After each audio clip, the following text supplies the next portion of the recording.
আসসালামু আলাইকুম। বিলের ধারে এই বটগাছটাতে এই মৌসুমে বটফল খাওয়ার জন্য ভিড় করে নানান প্রজাতির পাখি। বটগাছের পাতার ফাঁকে যে পাখিটা আমার নজর কেড়েছিল সেটা হলো এই হলদে পা হরিয়াল। এই বটগাছে প্রথমবার এর দেখা পাই। গাছের পাতার রং এবং এদের গায়ের রং একই, যার কারণে সহজে এদেরকে খুঁজে পাওয়া খুব কঠিন।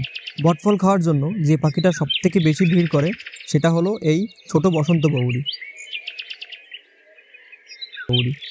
এই মৌসুমে এদেরকে বটফল খেতে সবথেকে বেশি দেখা যায়। এরা বুনো ফল খেতে বেশি পছন্দ করে, যেমন বুনো ডুমুর, পাকা পেঁপে, বটফল ইত্যাদি।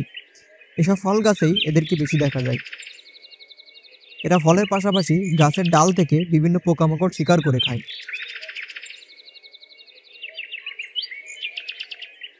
একটা কমলা দামা, কমলা সুন্দরী এসেছে এখানে বটফল খেতে। গাছের সবুজ পাতার ফাঁকে কমলা রঙের এই পাখিটাকে দেখতে আরো বেশি সুন্দর লাগছিল।